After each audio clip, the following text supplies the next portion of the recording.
পৃথিবীকে যারা কন্ট্রোল করে, যাদের হাতে আছে অসীম ক্ষমতা আর বিপুল সম্পদ, ভাবুন তো সেই মানুষগুলোকেও কেউ জিম্মি করতে পারে। অবিশ্বাস্য মনে হলো এই অসীম ক্ষমতাবান মানুষগুলো যার জ্বালা আটকা পড়েছিল সে হলো জেফ্রি অ্যাপস্টেইন। তাদেরকে জ্বালা আটকানোর একমাত্র অস্ত্র ছিল সেক্স ট্র্যাপ।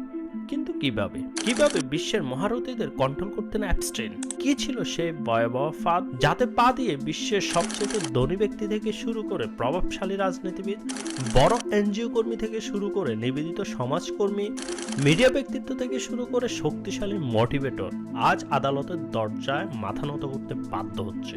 অ্যাপস্টেইন কেবল একটি নেটওয়ার্ক তৈরি করেননি, তিনি তৈরি করেছিলেন এক নিপুণ মরণ ফাঁদ। এটি ছিল প্রভাবশালীদের গোপন লালসা মেটানোর এক জঘন্য অন্ধকার জগৎ।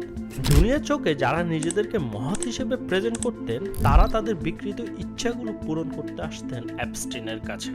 জেফ্রি অ্যাপস্টেইনকে ঘিরে যুক্তরাষ্ট্রের আইন শৃঙ্খলা বাহিনীর হাতে রয়েছে লক্ষাধিক ডকুমেন্ট এবং মিলিয়ন পৃষ্ঠার নথি। আদালতের নির্দেশে এর মধ্যে কয়েক মিলিয়ন পৃষ্ঠা প্রকাশ করা হলেও বড় একটি অংশ এখনও রিডাকশন ও তদন্তের আওতায় রয়েছে। অ্যাপস্টেইন ফাইল বিশ্বের ইতিহাসের সবচাইতে বড় অপরাধ আর্কাইভগুলোর একটি। কিন্তু কথা হলো, কে এই জেফ্রি অ্যাপস্টেইন? কিভাবে তিনি পুরো বিশ্বের ক্ষমতাধরদেরকে হাতের মুঠোয় রেখেছিলেন? আজ আমরা বিশ্লেষণ করব অ্যাপস্টেইনের সেই কুখ্যাত সাম্রাজ্য। 2005 সালের মার্চে ফ্লোরিডার পাম বিচে এক 14 বছরের কিশোরী এবং তার বাবা মা পুলিশ স্টেশনে গিয়ে অভিযোগ করেন যে কয়েকশো ডলারের বিনিময়ে মেসাজের নামে তাকে অ্যাপস্টেইনের বাসায় নিয়ে যাওয়া হয়েছিল এবং সেখানে তাকে পাশবিক নির্যাতন করা হয়। এটি ছিল একটি ভয়াবহ প্যাটার্ন। তদন্ত কর্মকর্তা জোসেফ রিকারে এই অভিযোগটিকে স্রেফ একটি সাধারণ ডায়েরি হিসেবে ফাইলবন্দি করে রাখেননি। তিনি যখন নথিপত্র এবং কল রেকর্ড বিশ্লেষণ করতে শুরু করেন, তখন একটি ভয়ানক সত্য বেরিয়ে আসে। তিনি দেখেন যে এটি কোনো বিচ্ছিন্ন ঘটনা ছিল না, এটি ছিল একটি ভয়াবহ প্যাটার্ন যেখানে শত শত কিশোরীকে একই কায়দায় ট্র্যাপে ফেলা হয়েছিল। ডিটেকটিভ জোসেফ রিকারে একে একে অন্য মেয়েদের খুঁজে বের করতে থাকেন। এক পর্যায়ে ভার্জিনিয়া জুফ্রে পুলিশের নজরে আসেন। জুফ্রে দাবি করেন অ্যাপস্টেইন এবং তার সহযোগী গিলেন ম্যাক্সওয়েল তাকে একটি আন্তর্জাতিক সেক্স ট্রাফিকিং নেটওয়ার্কের দাসে পরিণত করেছিল। তার বয়ানে এমন কিছু নাম উঠে আসে যাদের বিরুদ্ধে অভিযোগ তুলতে রাষ্ট্র ভয় পায়। ভার্জিনিয়া দাবি করেন তাকে স্রেফ গিফট হিসেবে পাঠানো হয়েছিল প্রভাবশালী রাজনীতিবিদ এবং রাজ পরিবারের সদস্যদের কাছে। পাম বিচ পুলিশের কাছে তখন প্রায় 36 জন ভুক্তভোগীর বয়ান ছিল। জুফ্রে প্রথমবার খোলাসা করেন যে এই নির্যাতন কেবল অ্যাপস্টেইনের ফ্লোরিডার বাড়িতেই সীমাবদ্ধ নয়, বরং এটি ছড়িয়ে আছে নিউ ইয়র্ক থেকে শুরু করে অ্যাপস্টেইনের সে ব্যক্তিগত দ্বীপ পর্যন্ত। কথা হলো, কোথায় ছিল সেই রহস্যময় দ্বীপ? অ্যাপস্টেইনের সেই দ্বীপটি আমেরিকার ভার্জিন আইল্যান্ডের একটি ব্যক্তিগত দ্বীপ যার নাম ছিল লিটল সেন্ট জেমস। এটি 1998 সালে অ্যাপস্টেইন প্রায় $7.95 মিলিয়ন কিনে নেন। পরবর্তীতে তিনি এর পাশের গ্রেট সেন্ট জেমস দ্বীপটিও কিনেছিলেন। উদ্দেশ্য ছিল একটাই, এমন এক এলাকা তৈরি করা যেখানে পৃথিবীর কোনো আইন পৌঁছাবে না। ভুক্তভোগীদের জবানবন্দি এবং আদালতের নথিতে এতে ডাকা হয়েছে পেডোফাইল আইল্যান্ড। অ্যাপস্টেইন এখানে একটি স্বয়ংসম্পূর্ণ প্যারাডাইস বানিয়েছিলেন যেখানে ছিল নিজস্ব হেলিকপ্টার প্যাড, ব্যক্তিগত লাইব্রেরি এবং রহস্যময় এক মন্দির। কিন্তু আভিজাত্যের আড়ালে চলত প্রাপ্তবয়স্ক মেয়েদের উপর পাশবিক নির্যাতন এবং প্রভাবশালীদের গোপন লালসা পূরণ করার সকল আয়োজন। এফবিআই তদন্তে বেরিয়ে আসে লিটল সেন্ট জেমস দ্বীপের প্রায় প্রতিটি ঘরে, এমনকি গেস্ট রুমের দেওয়ালের পিছনেও লুকানো ছিল ক্যামেরা। ভুক্তভোগী এবং কর্মীদের বয়ান অনুযায়ী প্রভাবশালী রাজনীতিবিদ, বিলিয়নিয়ার এবং আন্তর্জাতিক ক্ষমতার শীর্ষে থাকা মুখগুলো যখন অপ্রাপ্তবয়স্ক মেয়েদের সাথে সময় কাটাতেন, সেই প্রতিটি মুহূর্ত নিঃশব্দে রেকর্ড করা হতো। কিন্তু অ্যাপস্টেইনের অপরাধ বোঝার আগে আমাদের বুঝতে হবে এই সাম্রাজ্যটা আসলে কাজ করতো কিভাবে। জেফ্রি অ্যাপস্টেইন ছিলেন একজন মাস্টার ম্যানিপুলেটর। ক্ষমতাবান মানুষদের নিজের কবজা আনতে তিনি ব্যবহার করতেন ধীর স্থির, ঠান্ডা মাথার এবং নিখুঁতভাবে হিসাব করা একটি 3 স্টেপ ফর্মুলা। অ্যাপস্টেইন জানতেন ক্ষমতাবানদের ধরতে হলে প্রথমে তাদের বিশ্বাস অর্জন করতে হবে। তিনি হার্ভার্ডের মতো নামিদামি বিশ্ববিদ্যালয়, বড় বড় দাতব্য সংস্থা এবং গবেষণা প্রতিষ্ঠানে কোটি কোটি ডলার অনুদান দিতেন। যখন নামকরা বিজ্ঞানী আর শিক্ষাবিদরা তার পাশে দাঁড়াতেন, তখন বিশ্বের প্রভাবশালীদের চোখে তিনি হয়ে উঠলেন একজন রহস্যময় ফাইন্যান্সিয়াল এক্সপার্ট। বিশ্বাস অর্জনের পর অ্যাপস্টেইন খুলে দিতেন পরের দরজাটি। যদি সেই ব্যক্তিগত দ্বীপটি হয় অপরাধের গন্তব্য, তবে সেই গন্তব্যে পৌঁছাতে সেতু ছিল অ্যাপস্টেইনের ব্যক্তিগত বিমান বোয়িং 727। তদন্তকারীরা এবং মিডিয়া এর নাম দিয়েছিল ললিতা এক্সপ্রেস। তদন্তে পাওয়া বিমানের ফ্লাইট লগ বা যাতায়াতের নথিপত্র বিশ্লেষণ করলে দেখা যায় যে বিখ্যাত রাজনীতিবিদ, মিডিয়া সম্রাট থেকে শুরু করে ব্রিটিশ রাজপরিবারের সদস্য প্রিন্স অ্যান্ড্রুও এই বিমানে একাধিকবার ভ্রমণ করেছেন। এছাড়া ডোনাল্ড ট্রাম্প থেকে শুরু করে বিল গেটস, ইলন মাস্ক থেকে শুরু করে স্টিফেন হকিং এরকম বিশ্বের বাঘা বাঘা লোকদের নামও জড়িয়েছে। কিন্তু কেন এই বিমানটি এত গুরুত্বপূর্ণ?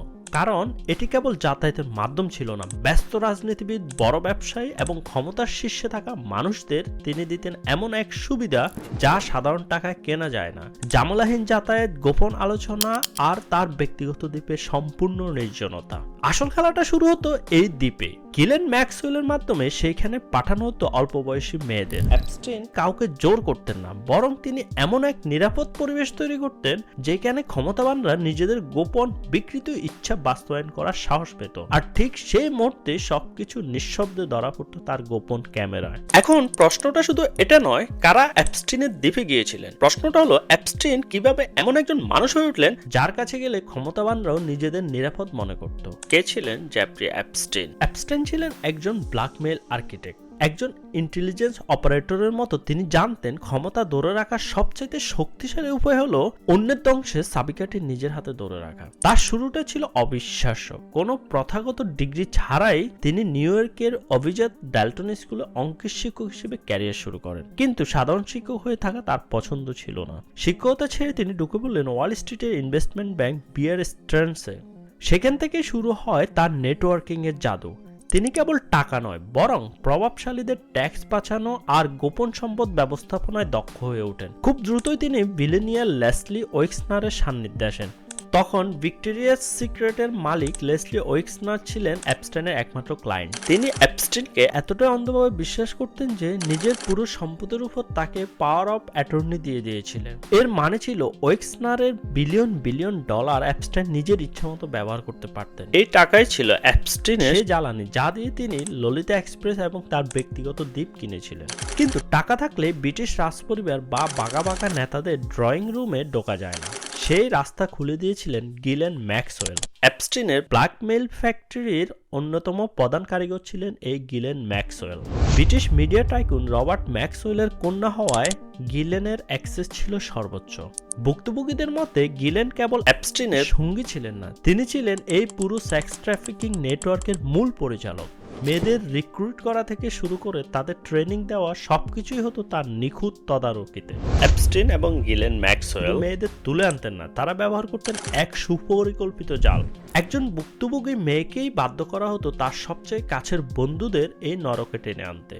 এটি ছিল এক অন্তহীন চক্র যা ভাঙা প্রায় অসম্ভব ছিল। প্রথমে টোপ দেওয়া হতো, এখানে তুমি অনেক টাকা আয় করবে, বড় বড় সেলিব্রিটিদের সাথে কাজ করবে। অভাবী পরিবারের কিশোরীদের কাছে এই প্রস্তাবটি ছিল অন্ধকারের বিপরীত এক চিলতে আলো। একবার সে জ্বালা আটকে গেলে তাকে বলা হতো, তুমি যদি আরো 2 জন বন্ধুকে নিয়ে আসো তবে আরো বোনাস পাবে। টাকার প্রয়োজনে অনেক কিশোরী তখন নিজের অজান্তেই তার প্রিয় বন্ধুকে এই ধ্বংসের পথে ডেকে আনতো। তারা যদি রাজি না হতো তাদের উপর চলতো ব্ল্যাকমেইল। বলা হতো, তুমি যদি নতুন কাউকে না আনো তবে তোমার সাথে যা ঘটেছে তা তোমার পরিবারকে জানিয়ে দেওয়া হবে। অর্থাৎ ভুক্তভোগী নিজে হয়ে যেত একজন ফোর্স রিক্রুটার। এভাবে অ্যাপস্টাইন ভুক্তভোগীদের মনে একটা অপরাধবোধ তৈরি করতেন যাতে তারা ভয়ে পুলিশের কাছে না যায়। কারণ তারা ভাবতো, আমিও তো অন্যকে এনেছি, আমিও কি এখন অপরাধী? আর এইভাবে ফ্লোরিডিয়ার পাম বিচে একটি পুরো স্কুলেই এই নেটওয়ার্কের অংশ হয়ে গিয়েছিল। 2005 সালে যখন সেই কিশোরী অভিযোগ করেছিল, যখন পুলিশের কাছে অনেক প্রমাণ ছিল, তখনই অ্যাপস্টাইনের সাম্রাজ্য ধ্বংস হয়ে যাওয়ার কথা ছিল, কিন্তু তা হয়নি। পুলিশি অভিযোগের প্রায় 1 বছর পর জুলাই 2006-এ জেফ্রি অ্যাপস্টাইনকে প্রথমবার আনুষ্ঠানিকভাবে গ্রেপ্তার করা হয়। তদন্তকারীরা অ্যাপস্টাইনের বাড়িতে হানা দিয়ে হাজার হাজার নগ্ন ছবি এবং সিসিটিভি ফুটেজ জব্দ করে। এফবিআই এই তদন্তের নাম দিয়েছিল অপারেশন লিপ ইয়ার। পাম বিচ পুলিশের ডিটেকটিভ জোসেফ রেকারি এবং এফবিআই মিলে একটি 53 পৃষ্ঠার বিশাল রিপোর্ট তৈরি করেছিল। তখন ধারণা করা হয়েছিল জেফ্রি অ্যাপস্টাইন বাকি জীবন জেলে কাটাতে হবে, কিন্তু আন্তর্জাতিক সেক্স ট্রাফিকিং এর অকাট্য প্রমাণ থাকা সত্ত্বেও তাকে থামানো যায়নি। কারণ পদ্মার আড়ালে তৈরি হচ্ছিল আমেরিকার আইনি ইতিহাসের সবচাইতে বড় গোপন সমঝোতা, যাকে বলা হয় সুইট হার্ট ডিল। তৎকালীন ফেডারেল প্রসিকিউটর অ্যালেক্স অ্যাকোস্টা অ্যাপস্টিনের আইনজীবীদের সাথে একটি বিতর্কিত নন প্রসিকিউশন এগ্রিমেন্ট সই করেন। এই চুক্তির ফলে ফেডারেল লেভেলের বড় বড় সব অভিযোগ থেকে অ্যাপস্টাইনকে মুক্তি দেওয়া হয়। বদলে তিনি ফ্লোরিডার স্টেট লেভেলের কেবল দুটি ছোট ছোট অভিযোগে নিজের দোষ স্বীকার করে নেন। সাজা হয় মাত্র 13 মাসের জেল। কিন্তু এই 13 মাসও কোনো সাধারণ জেল ছিল না। তিনি পেলেন ওয়ার্ক রিলিজের এক অদ্ভুত সুবিধা। সপ্তাহে 6 দিন, দিনে 12 ঘন্টা তিনি জেলের বাইরে নিজের বিলাসবহুল অফিসে বসে কাজ করতে পারতেন, কেবল রাত কাটাতেন জেলে। সবচেয়ে ভয়ঙ্কর বিষয় হলো এই ডিলের ব্যাপারে ভুক্তভোগীদের কিছুই জানানো হয়নি, যা ছিল সরাসরি আইনের লঙ্ঘন। অ্যালেক্স অ্যাকোস্টা পরবর্তীতে ট্রাম্প প্রশাসনের শ্রমমন্ত্রী হয়েছিল, কিন্তু এই পুরো কেলেঙ্কারি ফাঁস হওয়ার পর তাকে পদত্যাগ করতে হয়। কিন্তু প্রশ্ন হলো 10 বছর ধরে যে সিস্টেম অ্যাপস্টাইনকে পাহারা দিয়ে এসেছে, সেই শক্তিশালী সিস্টেম হঠাৎ করে কেন তার হাত ছেড়ে দিল? কেন তাকে আবারও আইনের মুখোমুখি হতে হলো?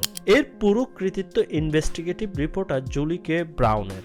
2008 সালে সেই রহস্যময় সুইট হার্ট ডিল কোনোভাবেই মেনে নিতে পারেননি তিনি। যখন পুরো বিশ্ব অ্যাপস্টাইনকে ভুলে গিয়েছিল, তখন জুলি দমে যাননি। দীর্ঘ 10 বছর ধরে তিনি অন্ধকারের অলিগলি চষে বেরিয়েছেন এবং প্রায় 80 জন ভুক্তভোগীকে খুঁজে বের করেছেন, যাদের অধিকাংশ ভয়ে মুখ খুলতে রাজি ছিলেন না। তিনি তাদের সাহস জুগিয়েছেন।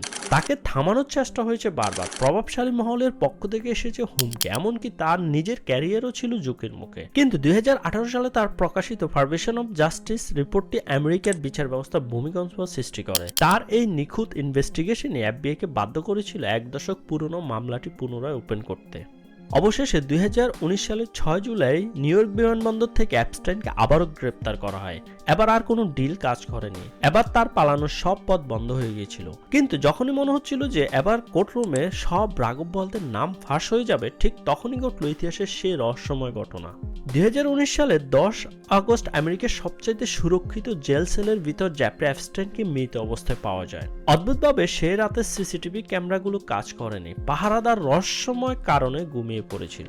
ময়নাতদন্তের রিপোর্টে একে আত্মহত্যা বলা হলেও বিশ্বের কোটি কোটি মানুষের মনে আজও একটাই প্রশ্ন, অ্যাপস্টাইন কি আসলে আত্মহত্যা করেছিলেন, নাকি অনেক গোপন সত্যকে চিরতরে কবর দিতে তাকে সরিয়ে দেওয়া হয়েছে?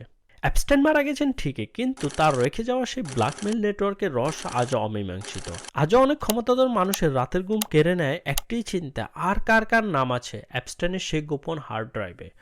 ক্ষমতার আড়ালে থাকা এই অন্ধকার অধ্যায় আমাদের মনে করিয়ে দেয়, সত্য হয়তো সামরিকভাবে ঢাকা থাকে, কিন্তু তার বিস্ফোরণ যখন ঘটে, তখন পৃথিবীর বড় বড় দুর্গ বালির বাঁধের মতো ধসে পড়ে।